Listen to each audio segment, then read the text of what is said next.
late 40 hours, the morning of my first appearance in court. I sobering thought that my evidence could get some poor devil condemned to pay as much as £2. It's hardly Bonnie and Clyde, is it?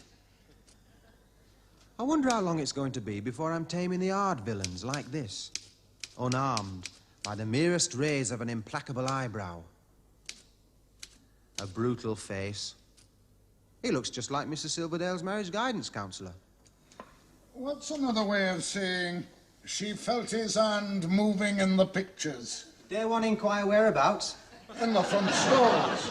Look, what are you both sure I'm trying to learn me evidence? He says he was looking for his chuck ice. God, I bet his fingers were cold.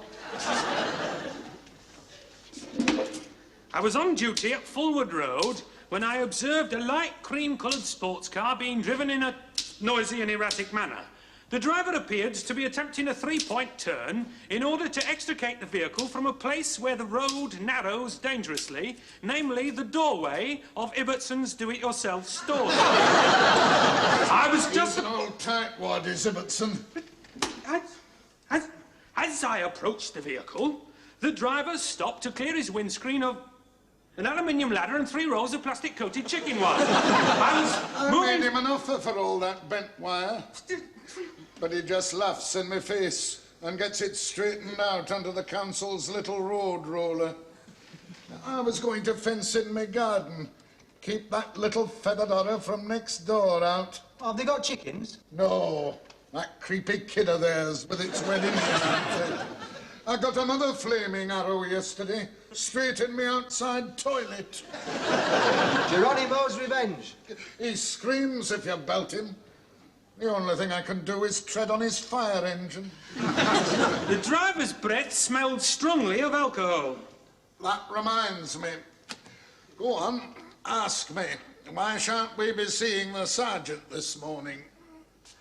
Oh, crime inquiries again, eh? That's right, last night. Relentlessly pursuing information. At the Red Bear, at the Black Bull, at the Three Legs. Well, you don't find out much by making inquiries at the reference library. Oh, I don't know. They were very good to me when I wanted to know the incidence of parasitism in the fruit fly. By the great bullets of P.C. Tombs, what's this then? A constable's nest? Shouldn't you be out on the streets where the action is? Those English streets which echo to the noise of brown ale being spilled to make the world a better place. Ooh. There's something profoundly disturbing at the roots of the modern beef burger. It's safer to spend the entire evening just toying with a few mussels.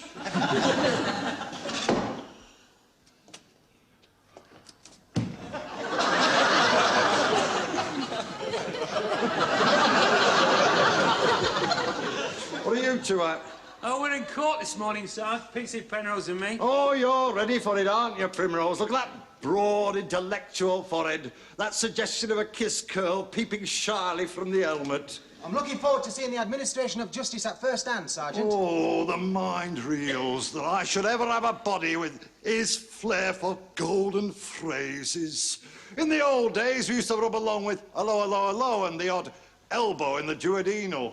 Well, you can forget about that classical sandal figure of justice on top of the Old Bailey, lad, because when she comes down here, she's got her wellies on. What have you got for her? Drunk in charge, Sarge. Tricky, that means it's a solicitor, and by the time he's finished, they'll be endorsing your licence. And what little fragment of human depravity have you got to offer? Dog, fouling the pavement, Sergeant. By the hell, they threw you in at the deep end, didn't they? Well, I couldn't help it. It was right under my nose. Right in front of my eyes. Big dog, was it? I had no alternative. It was right under this notice that said it was an offence for dogs to foul the pavement. You showed good judgment, lad. It was a question of police dignity. And when it comes down to that, even little piles of canine poo-poo are not to be sniffed at. It was only a little dog, a nice little thing, and this very pleasant little man with it. I felt awful. There they were, both looking up at me sadly from opposite ends of the lead. You have to stiffen the sinews. Give them the #1 hard police expression. Never apologise adds insult to injury. You still look so young. You haven't aged much since you came here, have you? Can you snarl a bit? Go on, wrinkle your lips. I wouldn't have minded if it had been a bank robber I'd caught. How often do you think it falls to the lot of a probationary constable to catch a bank robber in the very act of fouling the pavement? Can you narrow your eyes? Make them into angry little slits? Never mind, never mind. Get down to the court, young Primrose. Let it be a new experience. Make a good impression. Look after him, Buttress. It'll take your mind off ladies' blouses. I might saunter down later with a measured tread to bring aid and comfort. What are you doing, PC Toombs? Typing a report, Sergeant. Finish it later. Go and show your person on the streets. Let it be a symbol of strength and hope to the civil population. And call round to the back door of the Three Legs and inquire very quietly if she's any idea where I left my helmet. I had to go round there late yesterday evening in connection with a mutual charity. We're trying to establish a home for unmarried barley wine drinkers. It's frightening to see them running loose in the concert room, showing very little respect for the resident three-piece.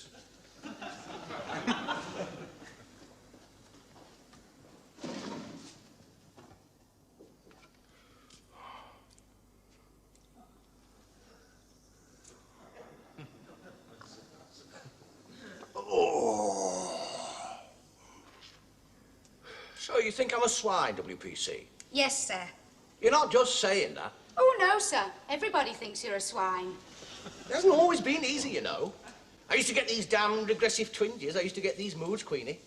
Ah, they'd come on me at any time. 1 minute, walking about, perfectly normal, then wham! Found myself liking people. Well, it doesn't show, sir. No one would ever guess. Thank you, WPC. You realise, of course, I'm telling you all this in confidence. I mean, I wouldn't like it to get about. I understand, sir. It's all under control now. Well, it has been ever since I last visited my grandmother, shrewd old lady. Anyway, I did her for double parking, and I haven't looked back since.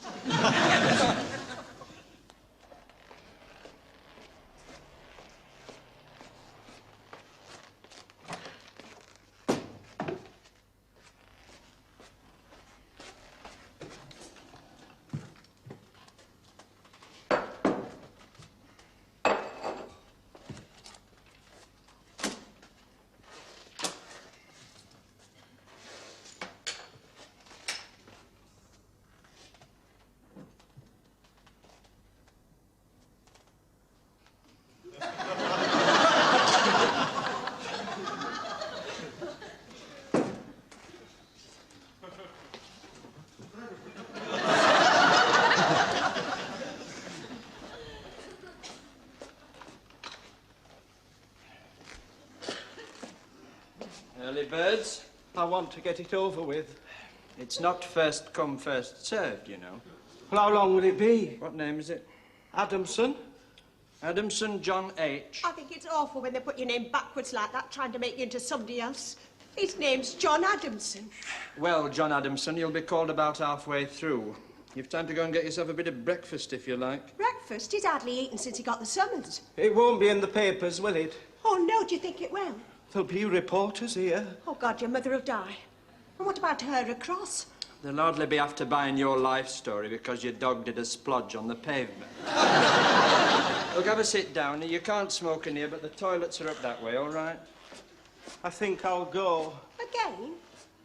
I want to smoke anyway. Well, don't be long. Keep your tie straight and comb your hair while you're there.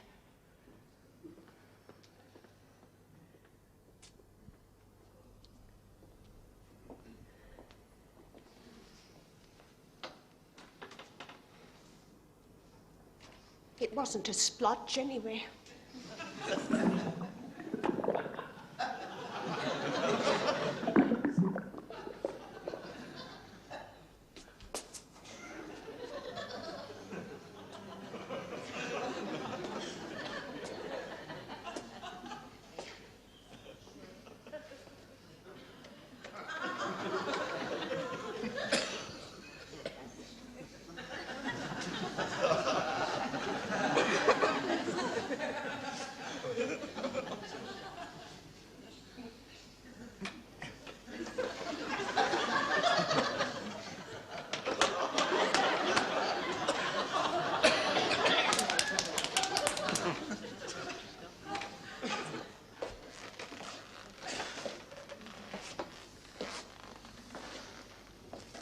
Welcome to the halls of justice. Could I have your name, please, sir? Brightly. Just as you like, sir, whatever tone of voice you wish. No, officer, that's my name. Brightly. Oh, I see, sir. So it was you that shone the moon that night, was it? Brightly. James Elphinstone.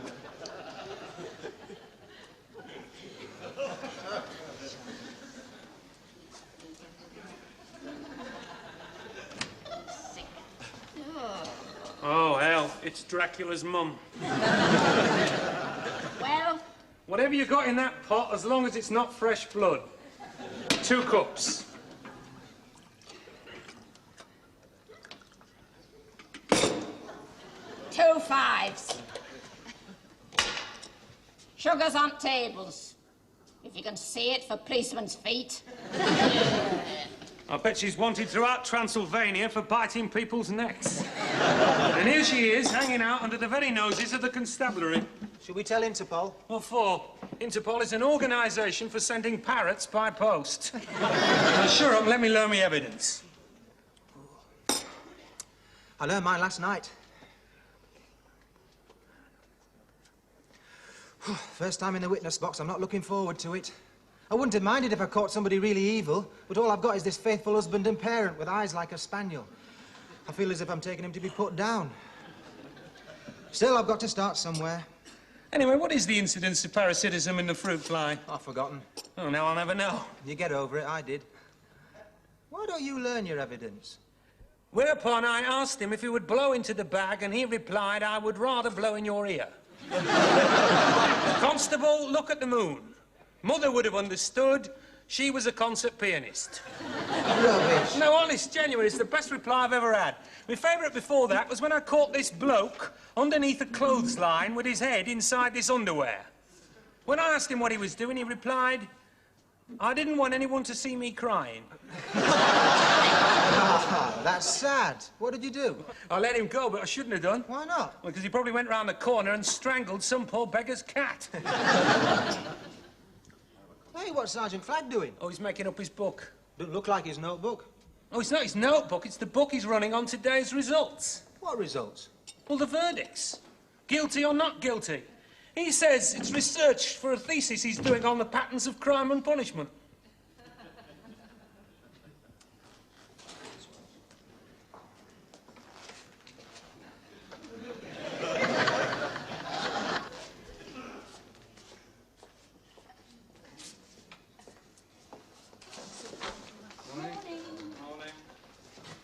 What have you been doing lately, then? Houses, mostly. Your brother just walked in. Probation officer? Yeah. Have you ever had her? No. You? No. Scully has, though. Yeah? Aye. She offered to elope with him if he joined Young Communists. What did he say? He couldn't. He was a conservative. I should think so. I turned him down. I formed the opinion that he was not the type one could confidently expect to part with 500 guineas. How can you make a book on something as important as the law, Sergeant? Quite easily these days, lad. It's become so predictable. For instance, you see the accused step in the box. Now, if he's smart, wearing a collar and tie, keeps a crease in his trousers, then he's no chance, because that implies he's been exploiting the masses. All rise.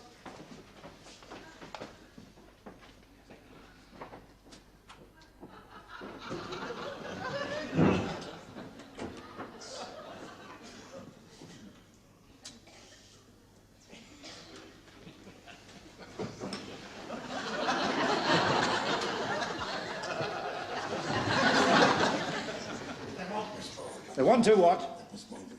Responded for 14 days. Well, that's all right, with no objection. We have an objection, have we? Oh, well, 7 days, then. Well, I thought 7 days. When he said 14, I thought 7 was plenty. So you've got to be firm, decisive. You'll be all right if you watch me. Don't get past me, you know, I'll sort them all out. Do you like the way they all have to stand up when we come in? We can call a recess halfway through for a few minutes. They have to do it all over again, if you like. You leave it with me. but I don't like to slow things down too much in case we don't get finished before closing time. Oh, Wilfred Arthur Beaumont. Wilfred Arthur Beaumont.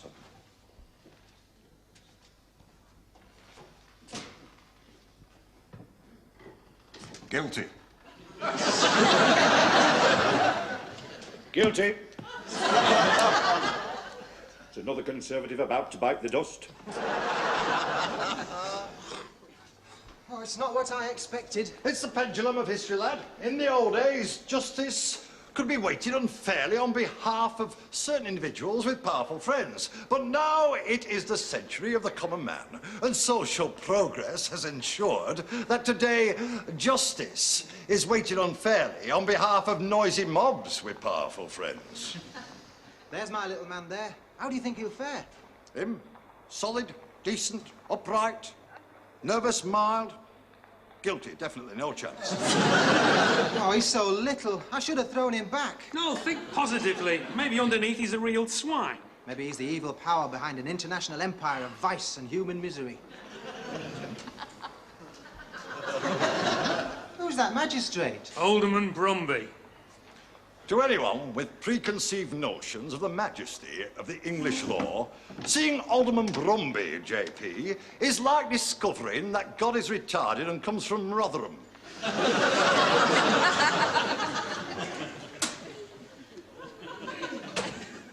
Stand smartly when you're in the box and look like a policeman. Remember, you'll have no helmet. And in the absence of any definite pointers like that, Brumby, if he should happen to wake up, is liable to think you're the accused. And you could draw as much as 6 months. How does anybody like that get to be a magistrate? It's not easy, but English small-time politics is a tedious, cautious sort of a bun fight, which solely, but inevitably, brings to the fore men of outstanding mediocrity.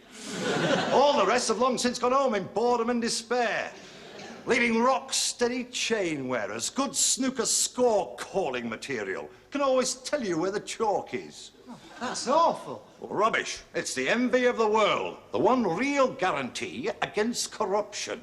You don't want anyone very bright when it comes to handling all that public money.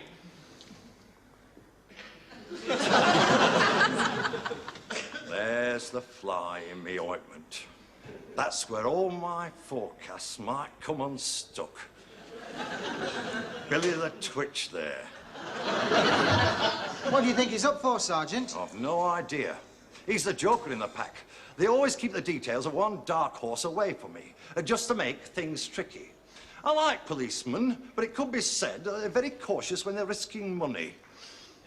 He looks guilty. You can never tell with that sort. I wonder what he's been doing. Been found of a drain pipe at a lady's sauna, maybe. The potentials are very interesting. Larceny, leg bandages, obtaining elastic stockings by false pretenses. Oh, I don't know. It's a pure gamble. Morning, Sergeant Flagg. You're looking very smart this morning, Clogger. I didn't recognise you without the clink of housebreaking implements. The victim of these offences is still, and I quote her own words, a shattered wreck. Your worships will no doubt sympathise with the feelings of a woman who had the privacy of her home so ruthlessly violated. Violated. Her house, your worship. Oh. Well, I thought I hadn't seen that one on the list. I now do notice that. Because this court is determined to protect women of decent working stock from the assaults of playboys, of the self-employed and the other exploiting classes. The only ones that have the time. Recklessly, without regard for public order or safety, the accused rode his bicycle with terrifying speed through the open gateway of number 17 Millbank Street, causing willful and malicious damage to a plastic ornamental fish pond. And committed lacerations with the front of his mudguard upon the lady of the house. I can't see very well. I'm thought I was turning into Norbury Road. Be quiet. You'll have opportunity later to offer evidence on your own behalf. Listen, stand up. Why is he standing up? I understand he is standing up. He's a troublemaker. You find him guilty. You can't reach a verdict yet. The case hasn't been presented. Oh, well, let's get a move on with something more, well, if there is anything more. But, are you sure he's standing up?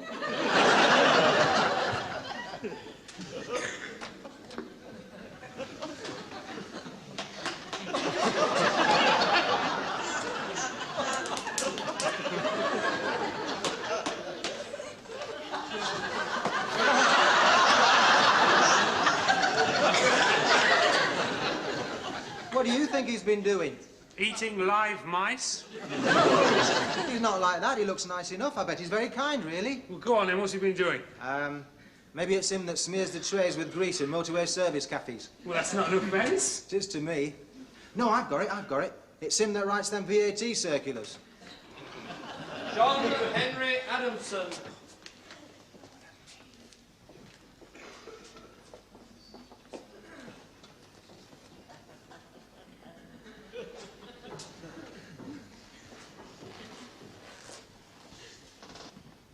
All right, lad. Chin up, firm jawline, speak your evidence distinctly and simply. Don't lose all touch with humanity like a platform announcer. Withdraw your notebook in a smooth, semicircular motion. Call Police Constable Penrose.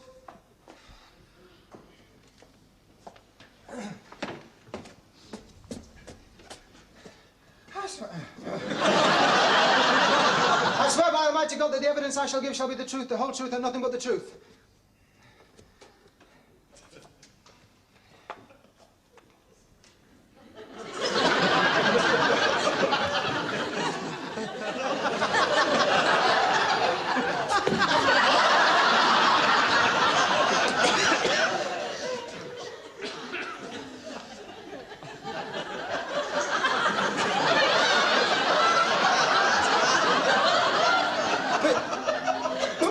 PC 4921 Penrose, your worship, station at Slancaster.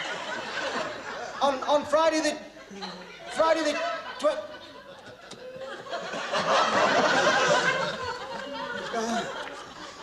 27th of June,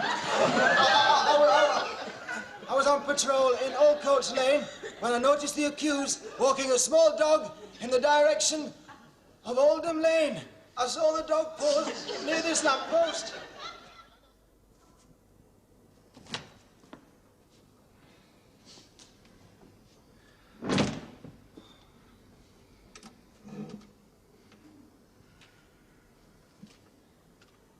I've seen Charles Lawton as Quasimodo in The Hunchback of Notre Dame, but I've never seen anyone put such a weird strain on their braces as you did in that witness box.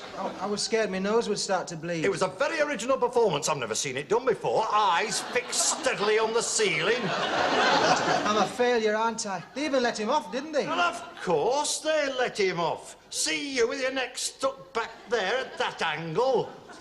How are they going to believe your evidence about what was going on the floor?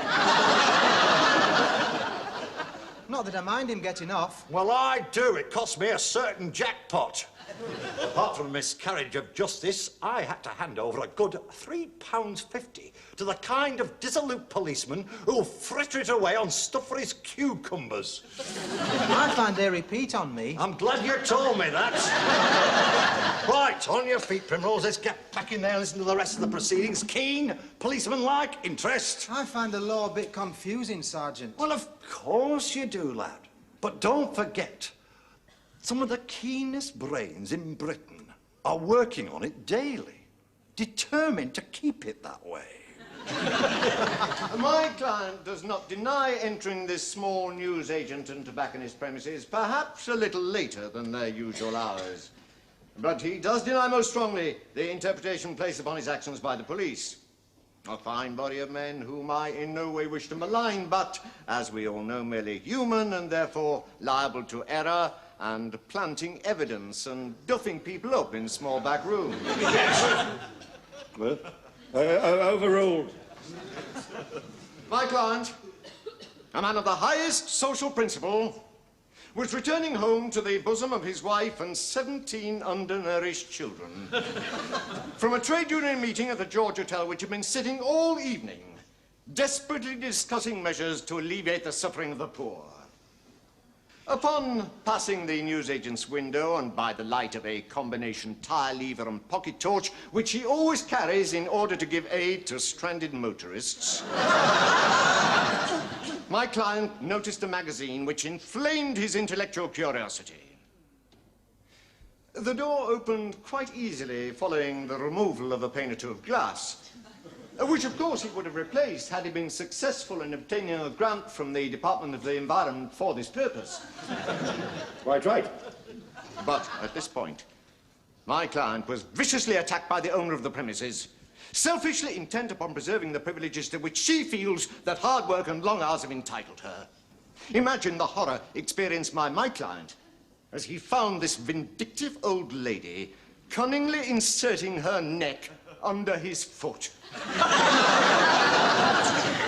It's all a game to them, isn't it, Sergeant? The law's not in the best of shape, is it? You're right, lad. It isn't. It's taken several knocks in the last several years. But you're just the type to help them mend it. Me?